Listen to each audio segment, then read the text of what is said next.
Mystical Musings Podcast. Welcome to another episode of the Mystical Musings Podcast. And I'm your co-host, Brenton. Hi, everybody. Rachelle here. Happy to be with you. Yeah. And for those of you who are maybe new to us or just joining us for the first time, this podcast started as really just a series of conversations between Rachelle and I. We work together. We both do a lot of work in the spiritual and mental health field, and we just kept telling each other, we should start recording these.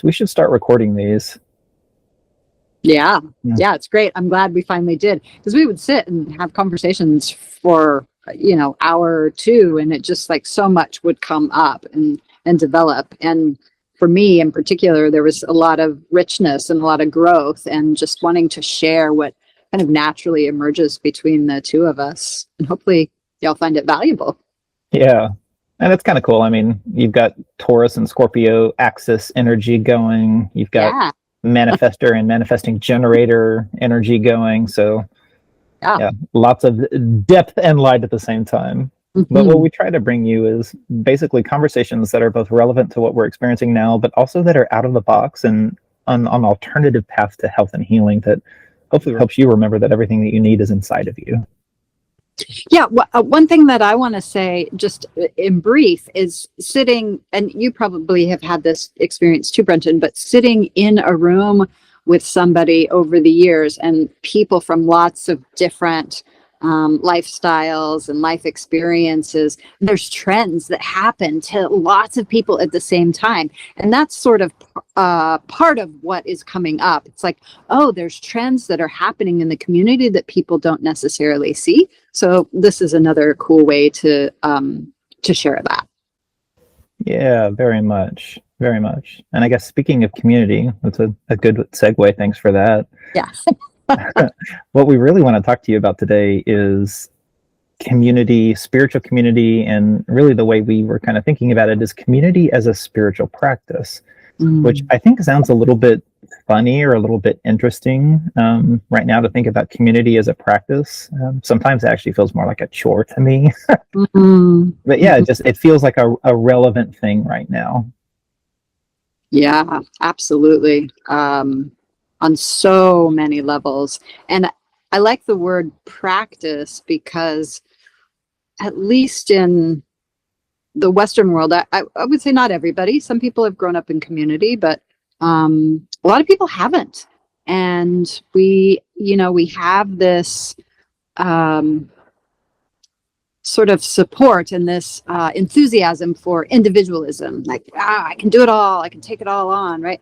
And the practice comes when we step into community, and it feels uncomfortable because we're not familiar with it. We don't know how to engage fully. So it is a practice. And we'll talk a lot more about that today, I think, of like, what are the ways that we kind of have to sit with it, gestate within community in order for it to start giving back in the way that, it purports to do.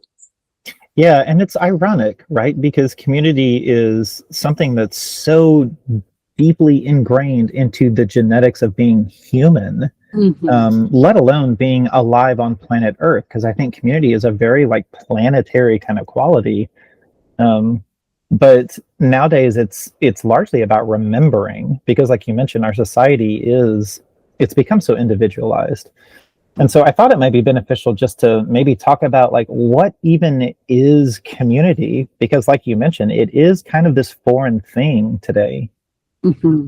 Yeah, let's do that. The first thing that comes to mind about what is community is it's really varied and can be stratified.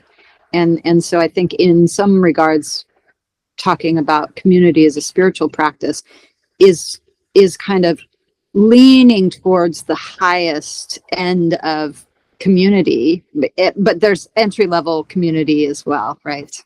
True. Yeah, we don't have to reach for enlightened spiritual community in the first step. Right. Yeah, it's good to get our feet wet where it feels comfortable. I'm curious. I guess I'll just say this: we, as humans, we're social beings. Biologically, we we need each other to rely upon each other, even though we've been given this message that we don't need anything. But if we look through history, that is actually true. We need that community support. And I like the reflection around the earth and the biosphere, and of course in transpersonal psychology and spiritual worlds, that comes in too. And you start to look around, and it's pretty, I think, readily apparent that we are connected in lots of different ways. Yeah, and it is so funny because I think this planet very much it understands interconnectedness. It understands the balance of giving and receiving and sharing. And even if it seems kind of extreme but close at times, because nature can be pretty freaking scary, there's this overarching sense of connected balance to the whole system. And I think that that's some of what I see as there in community, whether my experience of community is, just it's a group of people getting together that are of like mind, right? Or if I'm looking at that more broad kind of non-physical perspective, like you mentioned, in the fact that I'm swimming in a community of bacteria and elements and non-physical beings, right? So we can look at community in a lot of different places. Yeah, and interesting, I hadn't thought of this, but we as a single human being, a single biological entity, are a community of different cells and organisms and bacteria and all of that. And so that and why are we even bringing this up? Like, one could ask, like, who cares that we are a community? Well, it's helpful to look and see, like, this is reflected, at least from my perspective, it's reflected at every layer of existence. And so that tells me that there must be something to it. There must be some value to it of, taking a deeper look into how this can benefit us and why in our own bodies and why in nature and why in spirituality is this something that is such a big topic and a common trend.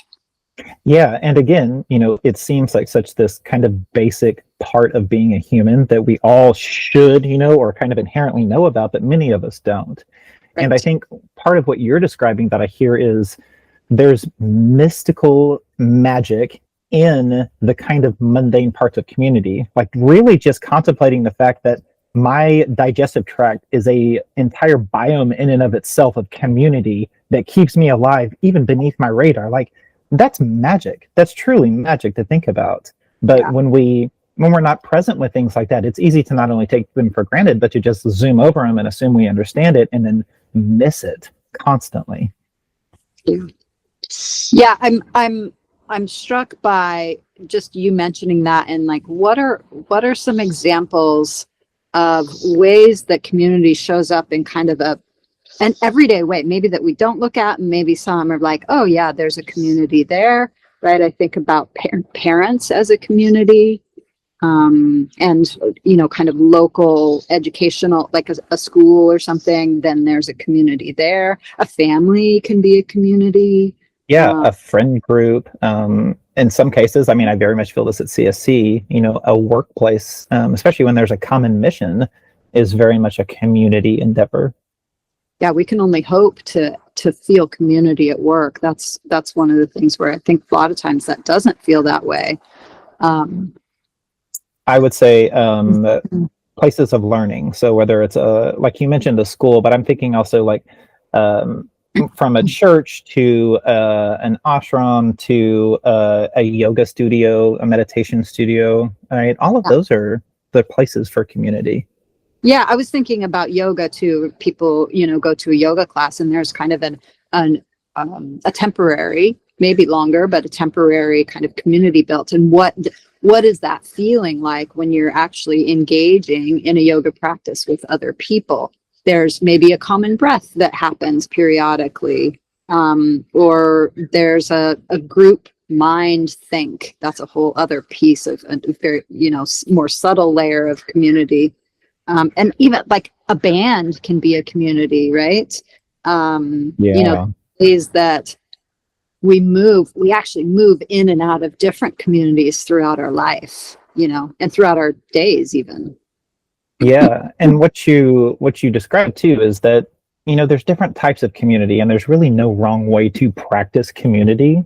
But I think that some of what maybe we're trying to bring awareness to is the opportunity that lies in community when we are conscious with it, where we're mindful, where we're intentional with it, because that's where the healing power of community really starts to express itself. I'm a fan of etymology, and I was looking at the word community. 700-year-old roots, turns out. Wow. But some of the oldest roots relate to words that mean shared or free or belonging to all. And it's that last one, belonging to all, that I think is part of what I hear you saying, because when I'm alone, it's much easier for me to just kind of check out with the fact that I'm breathing the same air that every human has ever breathed in existence. But if I'm sharing space with somebody, then all of a sudden it's much more easy for me to realize, oh, I'm sharing actual air with somebody. I'm sharing energy here. Yeah, that's beautiful. And that's really powerful to carry that with us, and kind of going back to the common everyday things like neighborhood associations can be a community.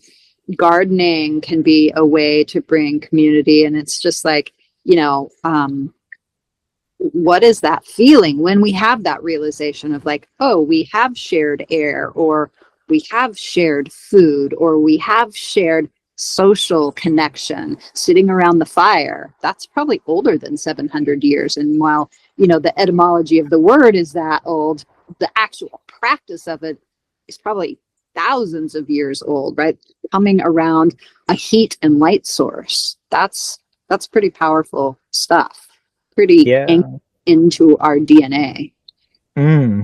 Yeah, the anchoring point. Gosh, there's so much I want to say.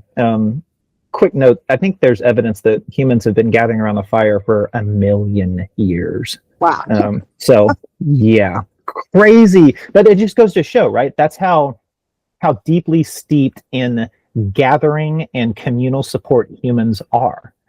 And nowadays you would never believe that, because we're isolated in our endeavors, we're isolated in our goals, we're isolated in our success, and then when we get home, we're isolated in our relaxation because of our phones, right?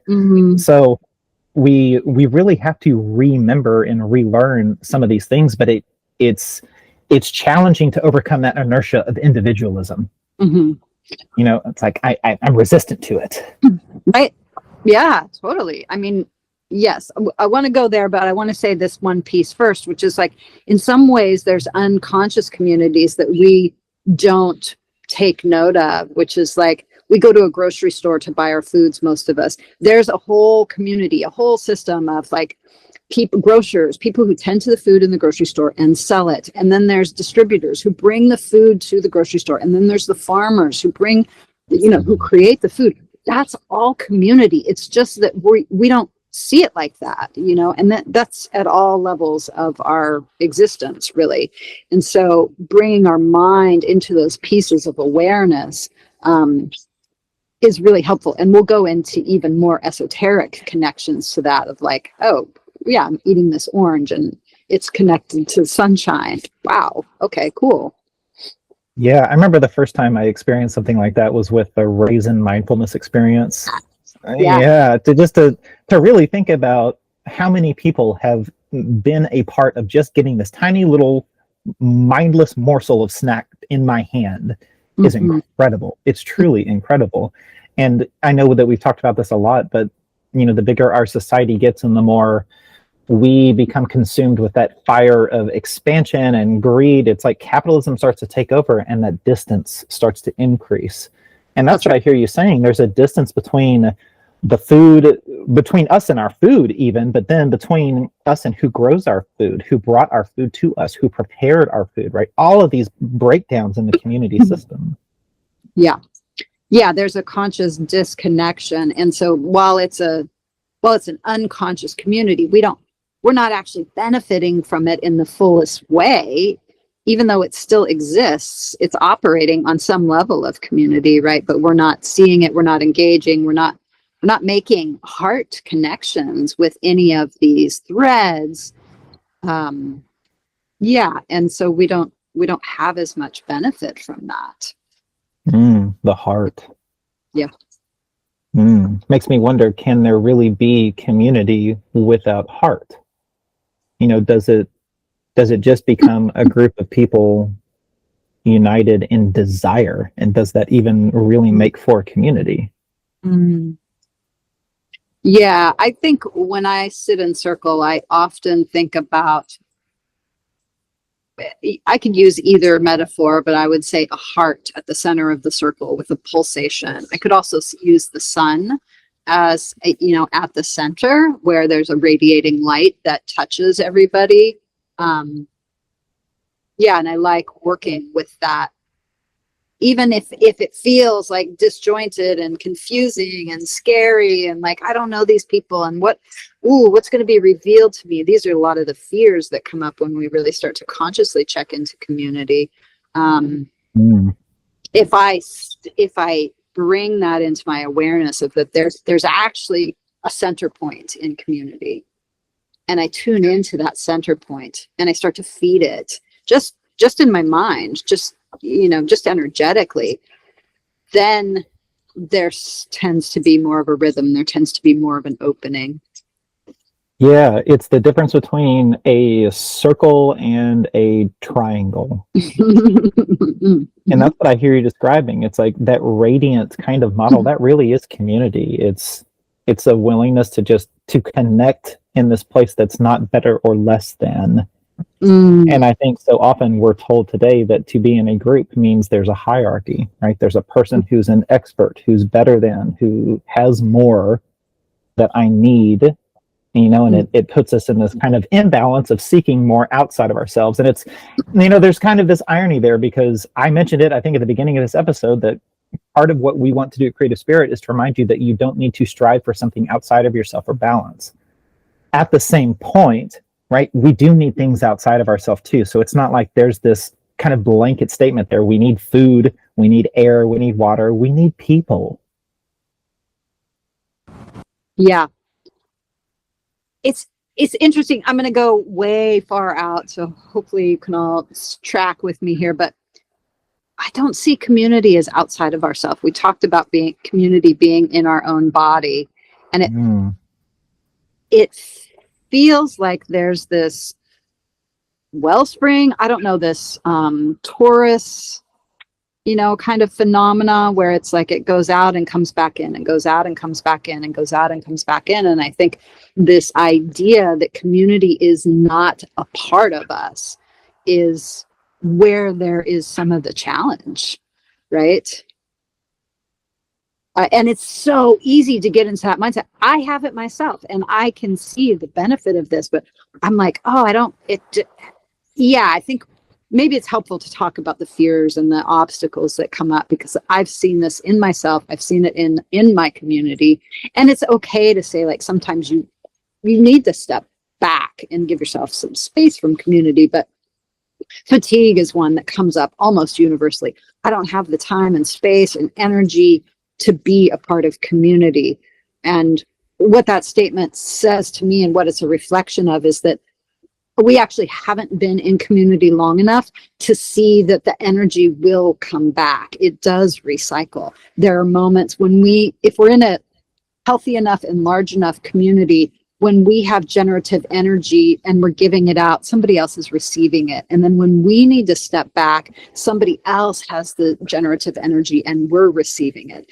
And that takes time, that takes development, it takes patience, it takes learning how to be a part of community that is healthy. That's a process. It very much is. And what comes to my mind too is that community really, it gives us that opportunity to not have to do it all or be it all. And I think, there's holy texts that talk about, I think the Gita is what comes to mind, where Krishna basically says, it's better to spend, or no, I'm getting my verses confused. Krishna tells Arjuna something to the effect of, like, you're here to be a warrior, so stop trying to be all these different things. Like, be who you are to be. And when we live these separate, kind of isolated individual lives, we feel like we have to be a lot of things that may not be really true to who we are, because there's so many hats to fill in physical existence. But you're right, when we when we tap into the balance and the shared kind of giving, receiving of community, my experience has been that there's actually less that I have to give and more that I receive. However, you're right. It takes work to get to that point. It takes work inside. It takes work communicating and being vulnerable and authentic and asking questions and listening, right? And all of these things that come with community. Yeah. You bring up another important point, which is another fear that I think comes up often for people is, am I going to have to be vulnerable? And will people see the hidden parts of myself that I don't want them to see? And that is a direct result of growing up in an individualistic society that tells you there are parts that you have to hide. Nobody else has them. And we should feel shame around them or feel fear around them and tend to them personally, which is where this like individual therapy comes up, right? And in community, we start to learn, oh, I have that part of me too. I have violence in me too. I have fear in me too. I have depression in me too. I have joy in me too.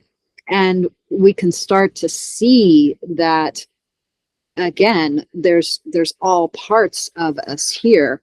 And that, again, in a strong, healthy community, vulnerability starts to feel connecting rather than uncomfortable and draining. It's almost like a metaphor within this bigger metaphor of community, that the more authentic I am, the more energy I have, because I'm not sustaining so much energy toward maintaining personality and ego and these ways I think I need to be to fit in and connect. Which is why, in the beginning I asked, like, is it real community if we can't really show up as ourselves? Mm-hmm. Or it might be community, it might not be healing or a spiritual practice. Mm-hmm. Yeah, totally. And you bring up, you keep bringing up these pieces around like our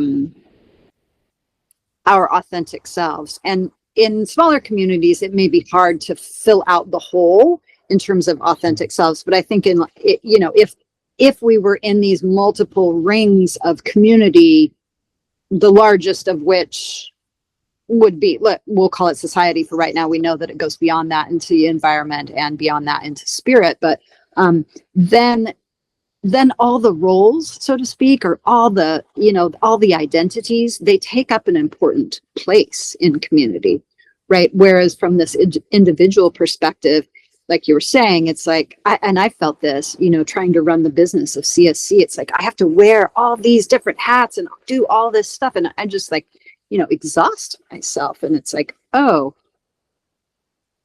I have certain strengths and I have certain direction. And in community, there are other people that bring other strengths, and they can teach me and I can teach them. We can benefit from each other. And and that also makes me think about parts work, right? Mm-hmm. There's so much about parts work, internal family systems. And this is another piece about community, is that the community can start to reflect different parts of ourselves, and we can see that and we can start to work with it. And I think there's some really great value in healing and well-being in that too. Kind of going back to what I was saying a little bit before, one of the things that I think individualism brings in is this us versus them sort of piece.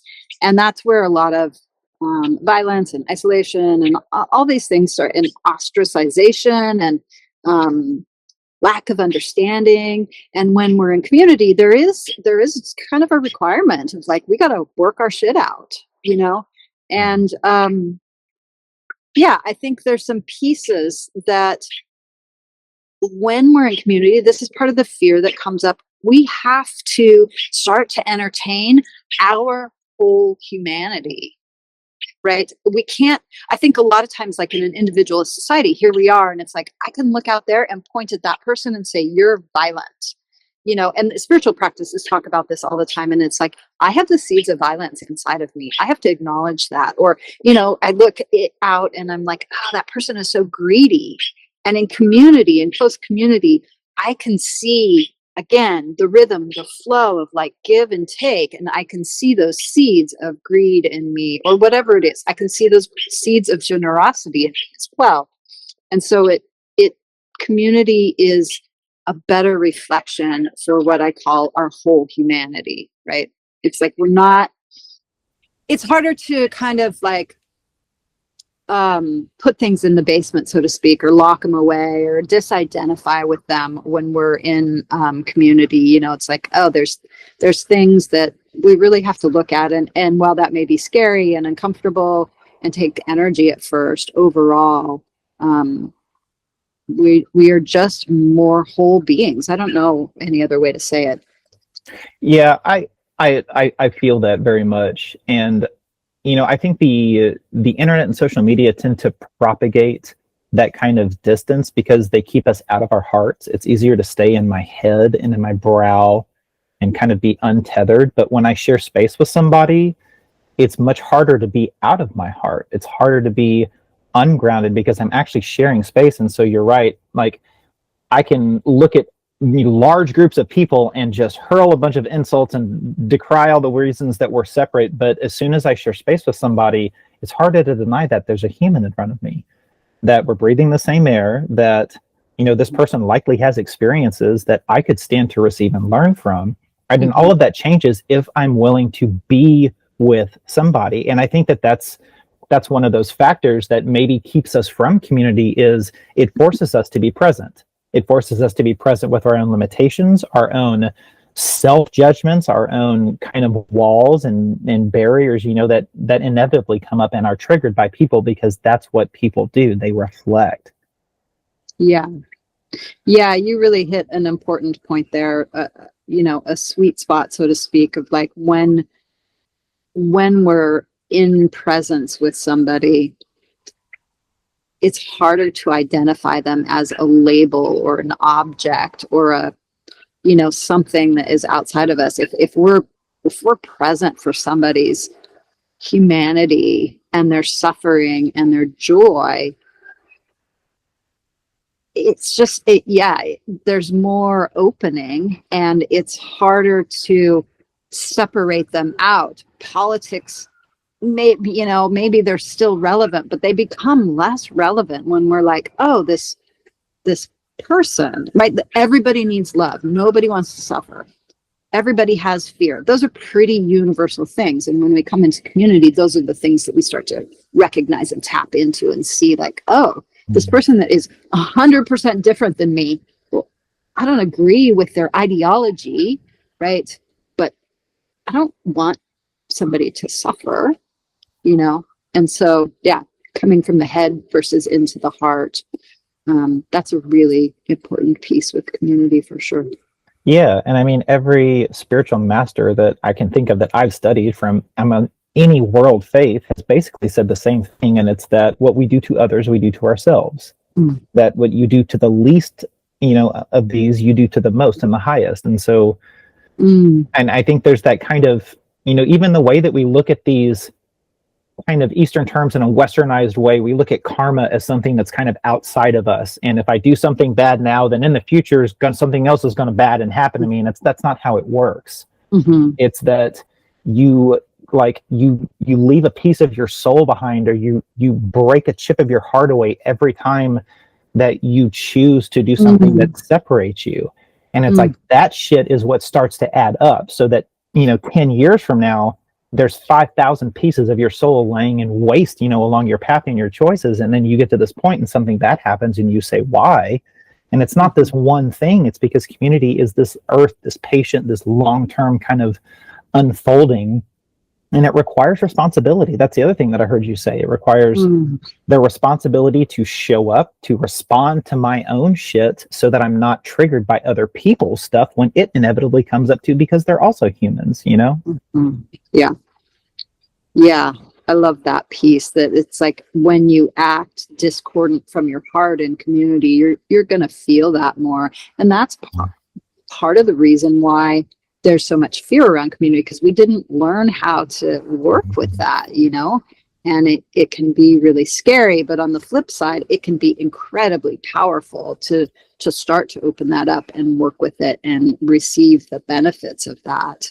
I want to kind of take a side detour and come back just to talk about, from a psychological perspective, there is probably multiple theories, but there's kind of this theory of group development. And one of the things that I think gets in the way is when we come together as a group, as a new group, some of the pieces that come up are that the stages are forming and storming and norming and performing and adjourning if the group moves on. And this forming stage is like kind of, awkward, right? It's like when you go into a group or a party or something like that, and there's icebreakers, and you're like, I don't know who this person is. And that can last a relatively, extended period of time. It's not just like an hour, right? It can be 6 months, depending on how often the group is meeting, how open people are, how deep they're diving, right? And then we go into the storming stage, which is like you're throwing rotten tomatoes at people because all of your shadow starts to come out, right? I've had direct experience with this. It's tough, and it's like, why are you doing it that way? That's terrible. And it's like, oh, I have to look at myself. And that's, again, it can be challenging. And if we're looking long term, a lot of times people will check out of community in those first two stages, which can go, I don't know, it depends on the group, but they can go a year or more even.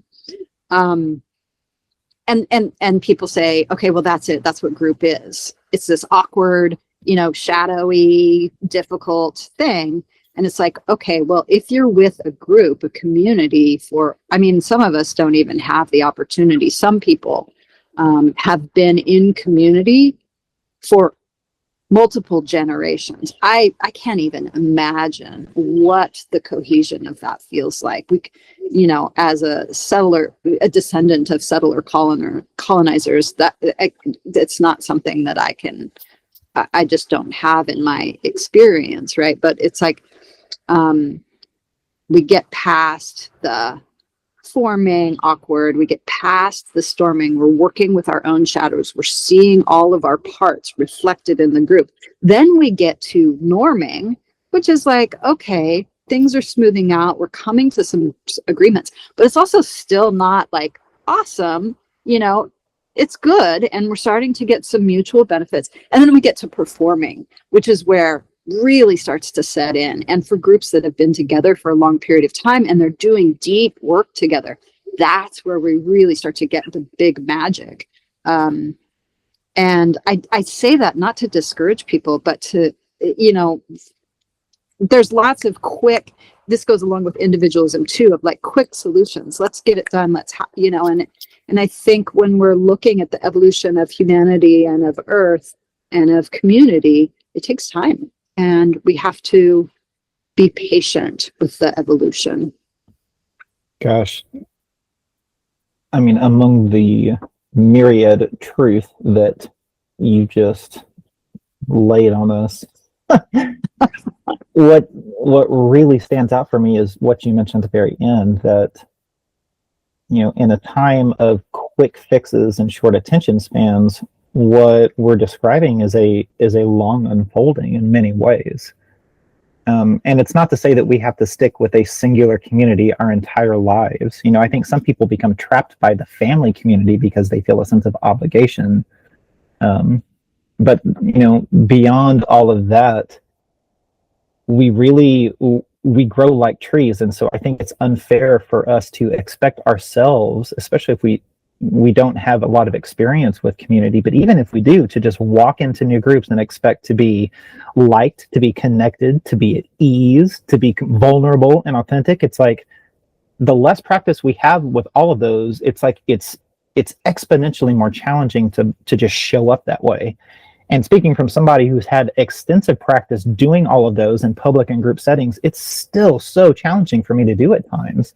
So I think one of my kind of superpowers for kind of moving into new groups and moving into community in a vulnerable way is to just lay out my vulnerability and security right out of the gate. I love walking into groups and saying, hey, I'm Brenton. My palms are sweaty and my armpits are sweaty because I'm really uncomfortable and kind of insecure right now, but I'm grateful for your patience because I don't really like being in groups and talking to new people. Like something like that is so disarming. And whenever I hear people say that, it's like, oh my God, my heart opens and I want to just talk to them immediately. And that's not the reason I do it. I do it because I'm honestly all of those things. But sometimes I think that those kinds of practices help us just get out of the seriousness of this stuff, because we make this all so serious. But all it is talking and connecting with other human beings. Yeah, I love that. Just opening with a certain level of vulnerability, a certain level of authenticity, and to even walk into a group and be able to say like, hey, I haven't learned this. I haven't done this. My family didn't teach me this. My community hasn't taught me this. I don't know how to communicate in group. I don't know how to like make connections with people in group, and to be able to say that, if it's a good, solid community, you can bet people will reach out to you and be like, hey, come. That's the thing about community is, it tends to not push away. It tends to include and draw in, if we're open to it. Yeah. Well, I mean, since we're along those lines, is there anything else you want to talk about just along the lines of just some of the benefits? We've talked about some of the challenges that come with maybe moving into and even sustaining community, which is maybe something that we haven't fully touched on that is worth mentioning. Just that sometimes it's okay and it's important to leave the community that you're in if you're not experiencing maybe some of the things that we've been describing, right? Because somebody that you and I both used to work with once mentioned that sometimes spiritual community is like a flock of birds that gather on a tree, and then all of a sudden something happens and woof, it's gone. And I think that there's profundity in the in working with non-attachment. This is like a really deep way to work with community, right? But I'm sharing it so that we remember that nothing has to stay the same, especially if it stops filling our heart and bringing us toward who we want to be. Yeah, I love that. I think it's really important to be in flow with the organic unfoldment. And I think not only do we not have to be in a single community and it just isn't reflected anywhere in nature that anything is part of a single community, but that's the final stage of group development, is adjourning, leaving the group. And there's a lot of, one of the things that I loved about Ram Dass, a teacher, would say, like, the practice serves you until it doesn't serve you anymore, right? The community that you're a part of serves you until it doesn't serve you anymore. And that doesn't mean that it was failed. It could mean that, but it could also mean that your evolution is ready for some other type of connection.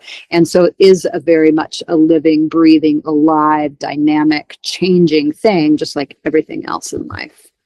Yeah. I know we've talked about this a bunch, but that's one of the reasons I love looking to nature as examples for community, because oceans and forests, those are spectacular examples of community that are dynamic and constantly changing. Seasonally and, by the decade and all of that. And there's so much that we can really just learn about unburdening ourselves when it comes to community interaction. And one of my favorite examples that I share often is that when I walk through a forest, it's not like the forest hires cleaners that come through and arrange all the paths before I get there because they want it to look nice, right? It's like I show up and the forest is as messy as it always is, and I wouldn't have it any other way, because the leaves on the ground are beautiful, and the broken tree limbs give the character and the kind of just uniqueness to the trees. And it's like, can you imagine just a manicured forest everywhere you went if trees were all evenly spaced, all the same color, the same grass? It's like, yeah, we do. We have that. They're called subdivisions. Yeah. Yeah, and monocrops, and they don't thrive. The ecosystems don't thrive. Exactly. There's one teacher that I worked with many years ago that was really working with chaos theory and how actually our human psyche needs some level of chaos. This is why, and there's some visual data research around this too, of like we're drawn to the the edge of kind of an open space, but where we can kind of peer into the forest. So we have this both. We need both. We need kind of order and rhythm and organization, and we also need chaos, and we need things to end. We need, gnarliness of trees and irregular thing, just like looking at a square space or a perfectly circular space. There's research being done on how this impacts our psyche, and we need this, like all the different colors. If you're looking out, into the forest, there's different colors and shapes and textures and sizes and movement and all of that, and we need that for our well-being. So it just made me think of kind of a different type of chaos theory where we're drawn into that. Yeah, and it's just like, with these stages of group development, we can't be informing perpetually. We can't be instorming perpetually. We can't be adjourning perpetually, but we need all of them, in these different ways. I mean, it's easier for me to say I'm a 3-line in human design, so give me all the change and variety. But I mean, I really do think that that's just part of being a human. Yeah, and I think when we bring our ideas into humanity, we get really closed down about like, this person should be behaving this way. Why aren't you doing this? It should look like this, and that's one of the things. It's like being more open to change and the unknown and impermanence when we're coming into group and things not always working well. There's an unfoldment of life, right? Probably the highest, most enlightened being on the planet. I don't know who that would be. We could maybe surmise, but are they in constant performance? Are they in constant perfection? No, they experience growth, development, plateau, demise, decay, end, and back again. But when we get into human ideology, because the ego structure gets into play, then we get kind of contracted and like, it's got to be this way. But actually, for full growth and development, we need all of these different forms and ways of being. That you bring up a really good point, and I think it's why it's important to practice and experience community outside of just people, because I think sometimes we can get kind of caught into just the stuff that comes with egos and humanness, especially with all of the divisiveness right now just in the airwaves. And so when we kind of get out of human community and we start looking at community in these different and perhaps even more non-physical ways, then I think it's easier to maybe move more into that heart space or move into more of an expansive kind of interconnected state of being where I am more open to seeing the ways that my choices impact other beings and vice versa, or the ways that I can kind of distribute the weight of the burdens of being alive in the physical world among community, and I don't have to carry them all on my individual shoulders. So maybe you want to talk about just a little bit of some of the esoteric side of community? Yeah, well, let's start with environment, and I'll just say that there's a practice actually that we have that's called ecosystems of support, where it really starts to talk about this, but you can go and look at different ecosystems. And I love this idea of getting outside of the human ego and kind of studying like, how does this one thing that's in seeming opposition to this other thing within the ecosystem, how do they coexist? And I think that's really valuable to look at. And the ecosystems of support is looking at like, how are the different parts of our physical environment, the landscape, the animals, the insects, the bacteria, the fungi, sun, rain, all of it. How does that support us? What are the characteristics of each of those different natural beings that support us?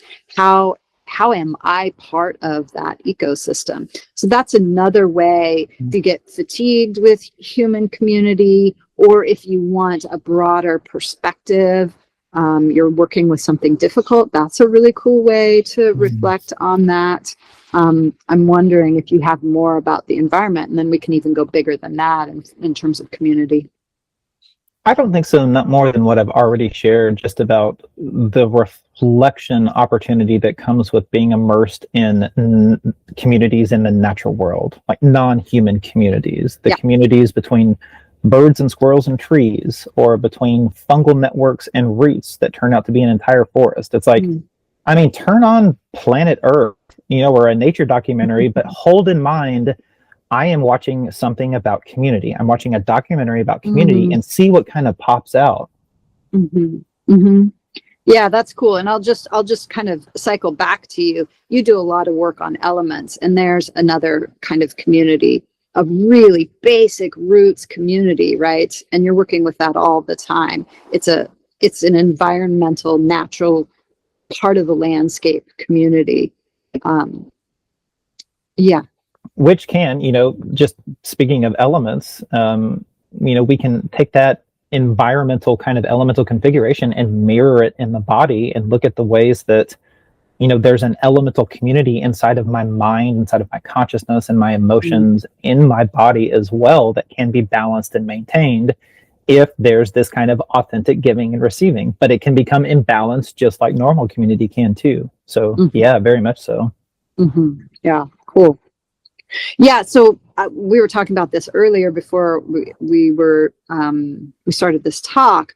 Back when I was doing my master's thesis, I was talking about these concentric rings, and you can look at it in different ways, but let's just say at the center is the human community, because that's the way humans look at it. I would have it reversed maybe, but we'll say that humanity is at the center, and then that is seated inside the environmental community, right? We're all part of the biosphere. Sometimes people will refer to it as the web of Gaia, or net of Indra is another way. That's a spiritual community. And there's lots of different little, different types of community within that. And then we go into the environment, and then we go into the transpersonal or the spiritual or the cosmic even, right? We can talk about, stars and planets and all of that too. So on that spirit level, maybe you want to share a few things about that? Yeah, I know you and I are both steeped in this work, but I think that there's a profound sense of comfort that comes with knowing that I'm never alone if I can attune myself to what's beyond the physical. And that's true for, whether we're talking about elements and elemental guardians or beings, or like the spirit of a river or of a large tree or a forest itself. Those are beings that I have communed with that have brought me deep comfort. But also, I know we've talked about this too, the recent episode from the Emerald, from Joshua Shray, talks about burdens. And I think the more that I've built relationship through spiritual practice, through devotionary practice with some of these non-physical beings, deities, guardians, it's helped me to also build this sense of both safety and a sense of levity, because I don't have to carry so much. And I think this is why there's so much power in prayer, because there's being a human is heavy, and we've collectively and historically sought ways to find levity amongst life's challenges, and we've often done that through spirituality. But in the West these days, much of the spirit in spirituality has been removed, and so we're left with these kind of practices that don't have a lot of oomph behind them or meaning behind them, and we're wondering why we're kind of overwhelmed and without community. Yeah, I could say a lot about that. One of the things that I want to sort of take it out of is kind of more religious community, that we can find great value in that is part of spirit, and depends on where you go and how you approach it. But one of the things that I think is kind of cool, and there's been different people working with this, Jung is a notable person that worked with this many years ago, which is looking at archetypes. It's just these constellation of characteristics, right? So if the word deity or the god or whatever it is doesn't work for you, you can look and see certain kind of energetic patterns or emotional patterns or characteristics that you can speak to. One would be like, then it goes back further, like into the Vedas, right? Which is like the gods were the clouds, or the gods were the storms, or the gods were the sun, right? And so there's lots of different ways to work with this. It doesn't have to be a religious order or a religious iconography or language. And I just wanted to note that, so that it doesn't have to be exclusive to anyone. However you work with it, there's even scientific ways that have been looked at, like what is this called? Rupert Sheldrake, and I think they're called morphogenetic fields or something like that, which is like, whoa, that's super sciencey sort of thing. But yeah, just wanted to mention these kind of constellations of ideas and energies and characteristics that we can draw from as well as part of the spiritual community. And then there's the ancestral realm as well, and not just human ancestral. That's part of it. And some of it is, there's some important work to be done there. There's a lot of healing to do in the ancestral realm, but there's also ancestry of the earth and ancestry of the stars. There's, the actuality of the stars now, and the ancestry and the planets and the cosmos. And it's just like, wow, there's so much that we can be a part of, and we can draw upon that when our mind or our heart has different needs. And we just kind of scan all of these different communities and see, like, what is a fit for me right now? Where will I be buoyed? Well, where will I be supported by that? Yeah, it makes sense why there's so many cultures that have deduced that the purpose of life is to be in awe and worship of the planet. I mean, I'm thinking about, just people that had this enlightened perspective, and Carl Sagan comes to mind as you're speaking. Just the realization that we're made of the same stuff as stars. That's a profound community connection in and of itself right there. But I appreciate you mentioning more of the secular route. Sam Harris is somebody that comes to mind, who's a more modern spiritual teacher who was, trained in mystic Buddhism, but he's an atheist. And so one of his perspectives is that part of what connects us is consciousness. And that's something that we haven't fully talked about, but really underlies a lot of the esoteric side of community, which is we are connected by the energy of life itself. And that by merely being alive, we share this miracle that exists very few places in the universe that we know of. The entire fucking universe, it's like life is largely pretty isolated, if we look at it from a physical way, right? But the more that we kind of open, which goes back to the very beginning, you mentioned that community is not this outside thing. It's always this like presence, deeply integrated experience. Then all of a sudden, it goes back to that satya work, that truth work, like, oh, I really am never alone. I really am never alone. It's just, maybe a question of how willing am I to be connected in ways that are more physically manifested or not. Yeah, I think of the microcosm and the macrocosm and how they reflect each other, right? And and we can take that at many different levels. Yeah, we can take it at many different levels. I think I'll leave it at that. Otherwise, we would go on for many more hours.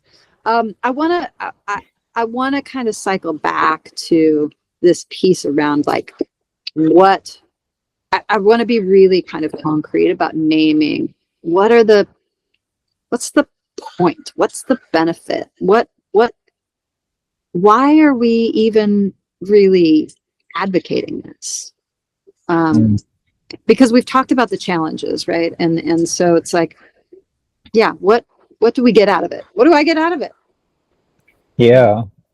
What comes to my mind right now, and I know we have other things to kind of mention about this, but I think what I see that's alarmingly beneficial right now is honesty. We get honesty out of community. And I think part of that is that it forces us to ask ourselves and to get honest about what really replenishes us, what really inspires us, what lights us up.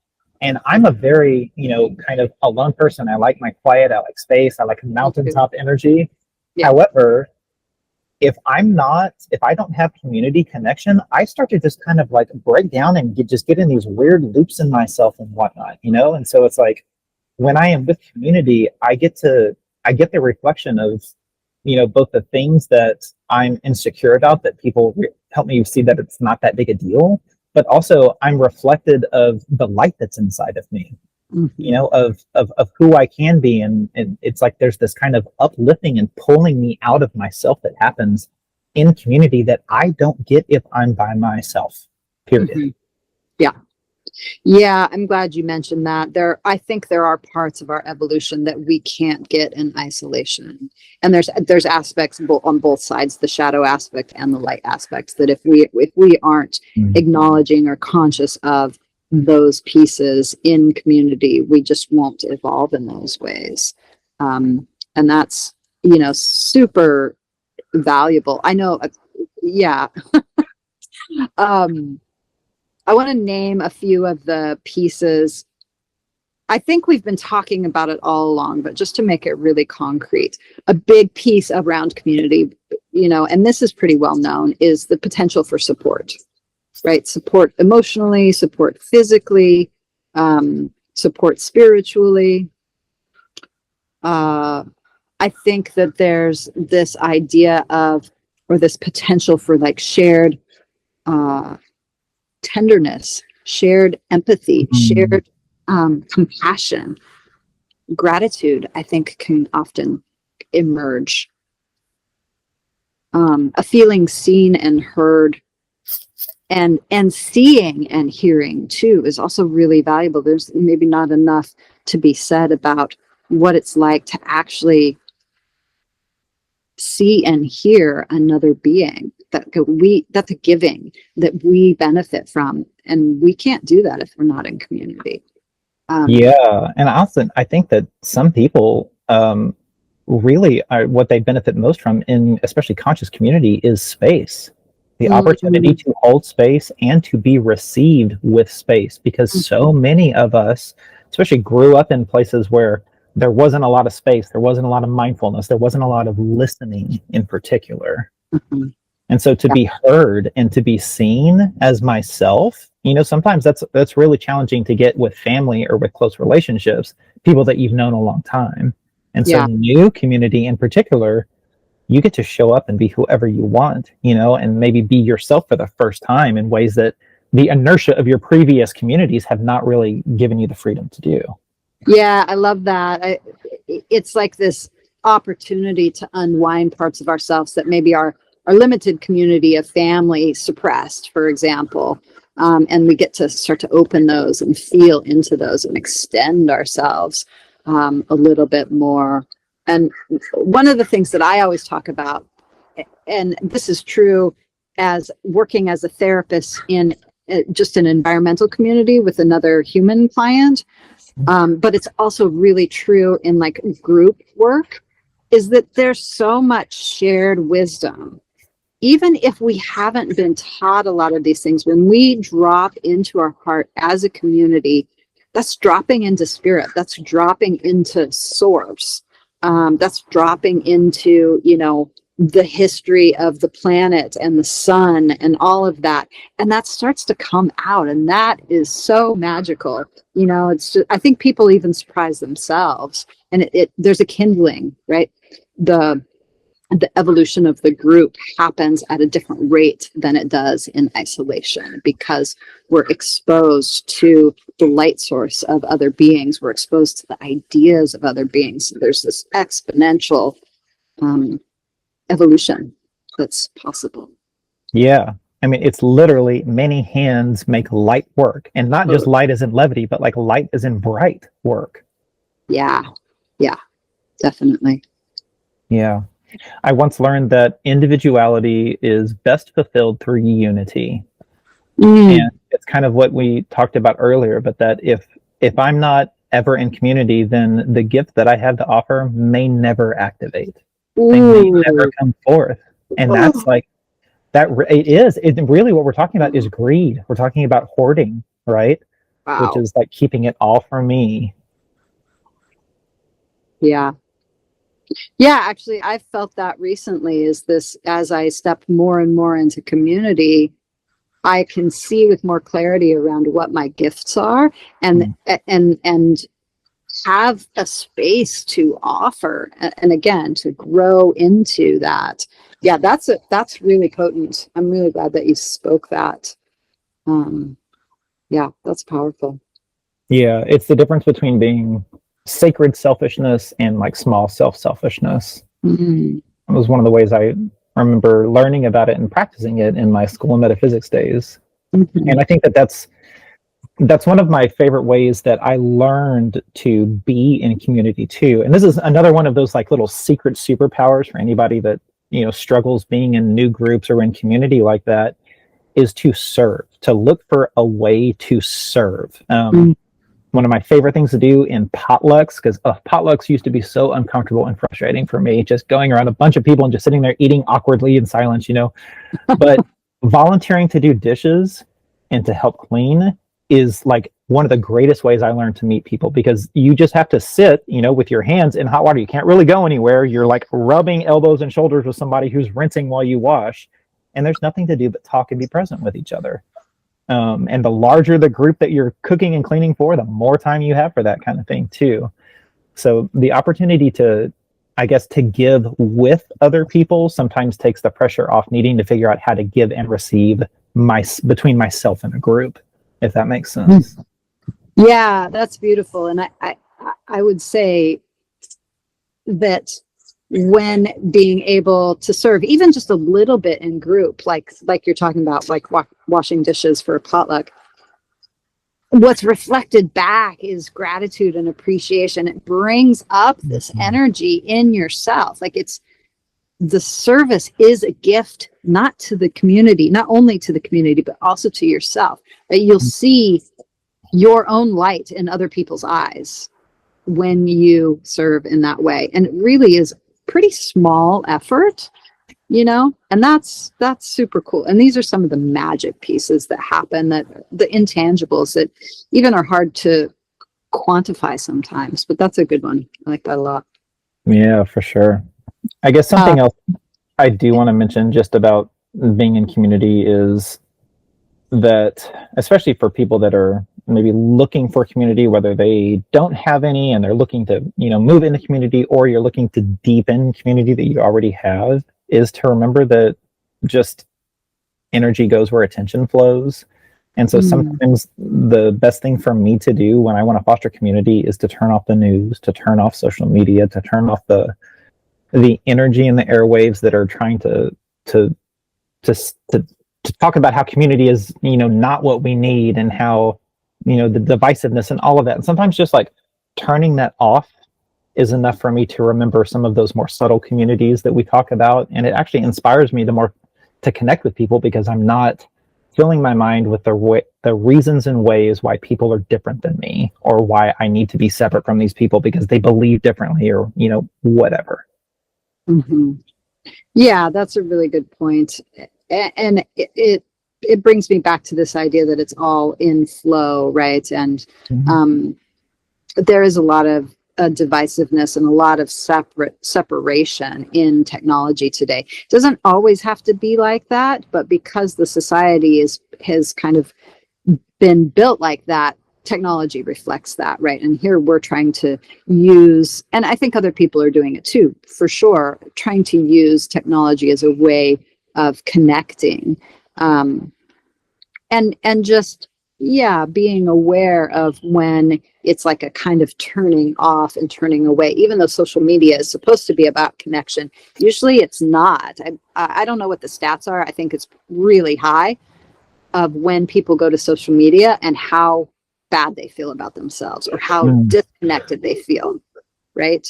And so that's an important thing to reflect on. And it's like, right, what is the way that I can give myself a moment of connection, whether that's with your pet or your environment or your family or your friends or a larger community that you're stepping into. Yeah, and an easy way, we didn't touch on this yet, an easy way to make connections is to have a common interest, right? Maybe you want to connect with a group around music or spirituality or food or art or movement. Those are all really good places where community can start to feed you, and it doesn't have some of the intensity that like a really conscious group can have.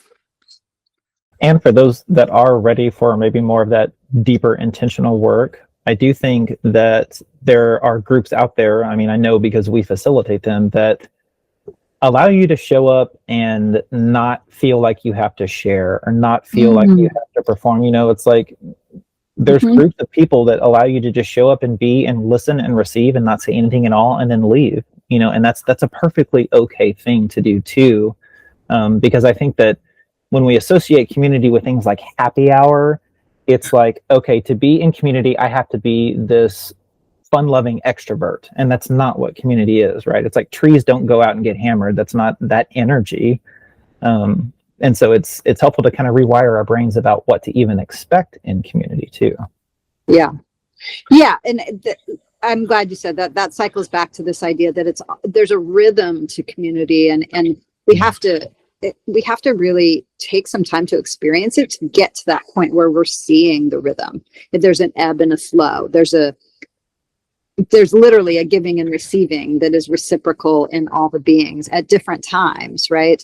So it's not always extroversion. It's not always like filleting yourself open. Vulnerability can really help, but sometimes it's helpful to just be in silence and receive and listen. You know, that's one of the ways. So all the roles in community are also valuable and welcome. Yeah, I'm one of the reasons I'm a fan of group meditations, because it's a powerful way to be in community with not very many words, but to experience profound connection at the same time. I love that. And there's that kindling again, where, you know, kind of supporting each other energetically, emotionally, psychically, intentionally. That's really valuable too. Yeah. Maybe in closing, we're talking about, you know, really the community that exists in the space between breaths and in between heartbeats and in between minds and hearts, right? That more subtle level. So we're talking about the Sangha, we're talking about the Ummah, the Coven, the prayer circle, right? All of these kind of ways that humans have been gathering in community that are maybe a little bit different than we typically associate. You know, just gathering in presence maybe is another way to see it. And just how needed that is still today, to just gather with the only intention being to share presence. That does not happen very often today. Yeah. And just to take it back out into the environment, to, you know, the community of trees or the community ecosystem to be reflective of. And there's new ways of being in community that are emerging too, which is not... I went to this play last night, and it was a fundraiser for a couple of different communities that are suffering, right? And it's just this beautiful group of people coming together. So there's community in the people that put on the play, and in this play, the audience is part of it. And so there's then that community too, right? And it's like, and that was just something that was like, you know, temporary. It's just passing through. Yeah, I think we've lost touch with some of those really beautiful, sweet, just tender ways to connect and bring our hearts together, bring our spirits together, bring our presence, our breath, our awareness. And